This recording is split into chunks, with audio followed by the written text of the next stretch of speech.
En las tierras altas de la Sierra Madre, donde el viento sopla fuerte y los pinos guardan secretos de antaño, se encontraba la hacienda El Roble Viejo. Su dueño, don Artemio, era un hombre de los de antes, de palabra firme, mirada recia y manos curtidas por el trabajo duro.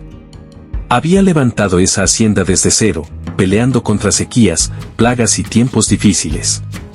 Pero su batalla más dura no fue contra la naturaleza, sino contra la tristeza de ver cómo sus dos hijos habían crecido tan diferentes, como si fueran ramas de árboles distintos.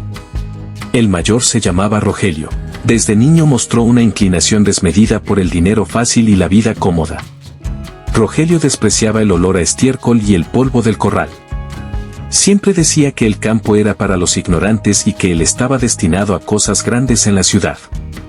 Solo se quedaba en la hacienda porque sabía que allí estaba la fortuna de su padre. Era astuto, calculador y tenía una habilidad especial para manipular a la gente con palabras dulces que escondían intenciones amargas. El menor era Felipe. Felipe era la viva imagen de don Artemio en su juventud. Callado, noble y trabajador incansable. Amaba a los animales con una devoción casi sagrada. Se levantaba antes que el sol para ordeñar, revisaba los cercos y conocía a cada vaca por su nombre. Para Felipe, la hacienda no era un negocio, era su hogar, su raíz y su vida. Cuidó de su padre en su vejez con paciencia y cariño, sin pedir nunca nada a cambio, mientras Rogelio solo aparecía para pedir dinero o para preguntar, con frialdad disimulada, cuánto le quedaba de vida al viejo. La noche que don Artemio sintió que la muerte le rondaba, mandó llamar a sus dos hijos. Estaba postrado en su cama de latón, con la respiración cansada. Rogelio entró mirando su reloj, impaciente. Felipe entró con los ojos llenos de lágrimas, sosteniendo la mano de su padre como si quisiera anclarlo a la vida. «Hijos míos», dijo don Artemio con voz débil, «me voy a rendir cuentas al Creador. He hecho mi testamento con el notario del pueblo, y quiero que respeten mi última voluntad sin peleas. Todo lo que hice fue pensando en lo que cada uno de ustedes lleva en el corazón». Horas después, don Artemio cerró los ojos para siempre. El funeral fue sencillo, como él lo pidió.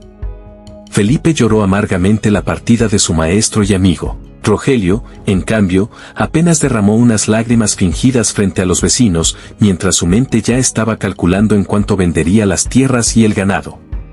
Al día siguiente, el licenciado Morales, notario del pueblo y viejo amigo de la familia, llegó a la casona para leer el testamento.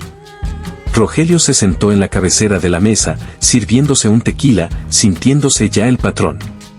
Felipe se sentó en una silla de madera en la esquina, con la cabeza baja. El notario abrió el sobrelacrado y leyó: «Yo, Artemio, en pleno uso de mis facultades, dispongo mis bienes de la siguiente manera. A mi hijo Rogelio, quien siempre ha tenido sed de posesiones y poder, le dejo la propiedad total de la hacienda El Roble Viejo, incluyendo las 500 hectáreas de tierra, el ganado, la maquinaria y la casa grande».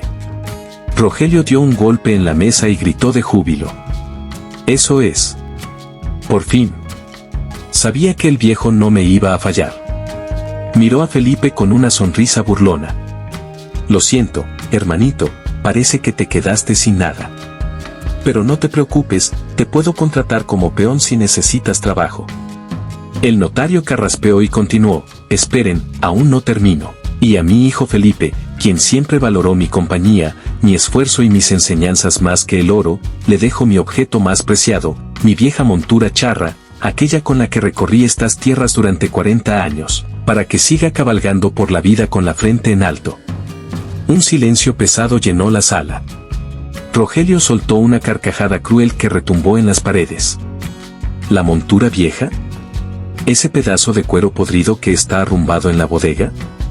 Vaya herencia, Felipe. Papá sí que tenía sentido del humor. Te dejó basura, basura como la que siempre te gustó juntar. Felipe levantó la vista, con dignidad. «No me importa lo que digas, Rogelio. Esa montura es lo que papá más quería. La acepto con gusto». Esa misma tarde, Rogelio mostró su verdadera cara.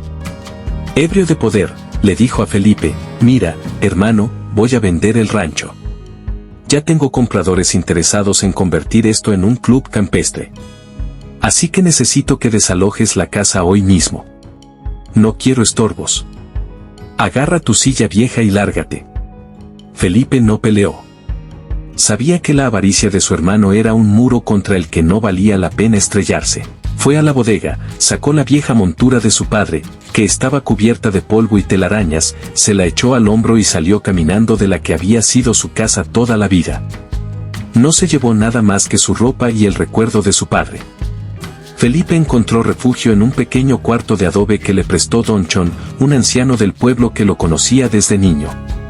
La situación de Felipe era crítica. Sin trabajo, sin tierra y sin dinero, los días se volvieron difíciles. A veces solo comía frijoles y tortillas duras. Miraba la montura vieja en el rincón del cuarto y a veces sentía desesperación. Padre, pensaba, ¿por qué me dejaste esto? ¿Qué querías decirme? Pasó un mes. El hambre apretaba. Una mañana, Felipe decidió que no tenía otra opción más que vender la montura. Tal vez algún coleccionista le daría unos pesos por ella para comprar comida. Pero le daba vergüenza venderla tan sucia. Al menos la voy a entregar limpia, como a papá le hubiera gustado, se dijo. Con un trapo viejo y un poco de aceite, Felipe empezó a limpiar el cuero reseco. Frotó con paciencia cada centímetro, quitando años de mugre. Al llegar a la parte del fuste, la estructura de madera y cuero que va al frente de la silla, notó algo extraño. Al golpear la madera, sonaba hueca, pero pesado, como si hubiera algo adentro que no era madera. Le pareció raro. Observó con cuidado las costuras del asiento. Eran costuras fuertes, hechas con hilo de cáñamo, pero se veían ligeramente diferentes al resto de la silla, como si hubieran sido abiertas y vueltas a cerrar. Con el corazón latiendo acelerado, Felipe tomó su navaja y, con mucho cuidado, cortó el hilo.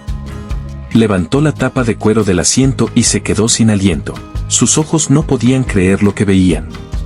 Dentro del relleno de la silla, perfectamente acomodados en hileras y envueltos en tela encerada para que no hicieran ruido, brillaban docenas y docenas de centenarios de oro. Monedas grandes, pesadas, de oro puro. Felipe cayó sentado al suelo, temblando. Había una fortuna ahí dentro. Suficiente para comprar 3 ranchos como el de su padre. Pero eso no era todo.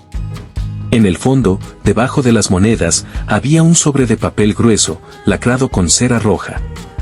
Con manos temblorosas, Felipe abrió el sobre. Era una carta de puño y letra de don Artemio. Hijo mío, Felipe, decía la carta. Si estás leyendo esto, es porque no vendiste mi montura tal y como te la entregué. Es porque tuviste la humildad y el cuidado de limpiarla y de honrar mi memoria. Yo conocía el corazón de tu hermano Rogelio.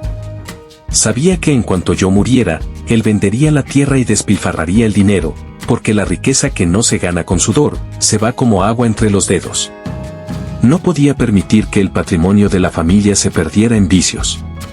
Por eso, hice creer a todos que le dejaba todo a él. Pero este oro es tuyo, hijo. Son los ahorros de toda mi vida. Y hay algo más importante, junto a esta carta encontrarás un documento legal llamado Cláusula de Reserva de Dominio. Este papel, firmado ante notario en una fecha posterior al testamento, estipula que la hacienda El Roble Viejo no puede ser vendida por el heredero principal durante un plazo de 10 años. Si el heredero intenta venderla antes de ese tiempo, o si descuida la tierra dejándola improductiva, la propiedad pasa automáticamente al portador de este documento original. Felipe lloró. Lloró con un agradecimiento profundo, entendiendo al fin la sabiduría de su viejo. Su padre no lo había desamparado, lo había protegido de la avaricia de su hermano y le había dado la prueba final de su amor. Mientras tanto, en la hacienda, las cosas iban de mal en peor para Rogelio. Había gastado dinero a cuenta, comprando coches nuevos y dando fiestas, seguro de que la venta del rancho cubriría todo. Pero cuando intentó formalizar la venta con los inversionistas, el notario detuvo el trámite. Lo siento, don Rogelio, dijo el notario, hay una cláusula de bloqueo en el registro público. Usted no puede vender. Y si no paga las deudas que ya contrajo, le van a embargar hasta la camisa. Rogelio estaba desesperado. Los prestamistas lo amenazaban. Fue entonces cuando se enteró, por los chismes del pueblo, que Felipe había encontrado algo en la montura vieja y que ahora andaba buscando terrenos para comprar. Lleno de envidia y desesperación, Rogelio corrió al cuartito donde vivía Felipe. Entró sin tocar, fingiendo una sonrisa, aunque por dentro se moría de coraje. Vio los centenarios sobre la mesa y los ojos se le salieron de las órbitas. «Hermanito». «Felipe». «Qué gusto verte», dijo Rogelio, tratando de abrazarlo. «Sabía que eras listo». «Oye, qué buena broma nos jugó el viejo, ¿verdad?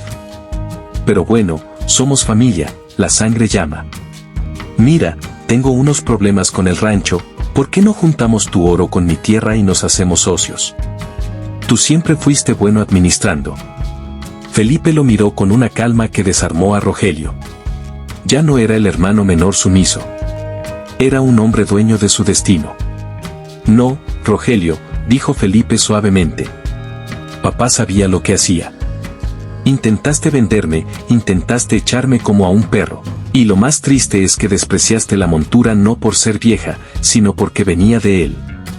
Felipe puso el documento de reserva de dominio sobre la mesa. «Además, hermano, el rancho ya no es tuyo.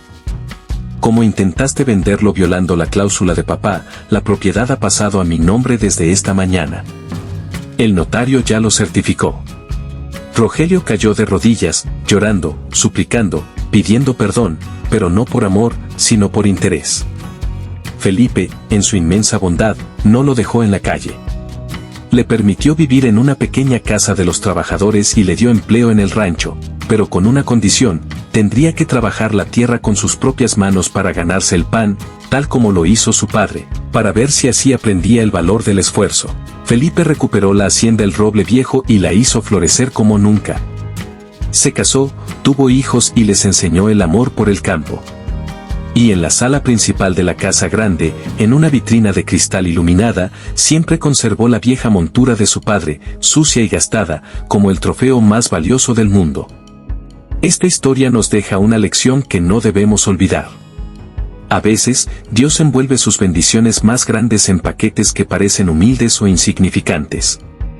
El mundo nos enseña a buscar lo nuevo, lo brillante, lo costoso, pero la verdadera riqueza suele estar escondida en lo antiguo, en la tradición, en el consejo de un padre y en el trabajo honesto. No desprecies las monturas viejas de la vida, porque si las limpias con amor, puedes encontrar el oro que Dios guardó para ti. La avaricia rompe el saco, pero la humildad llena el alma.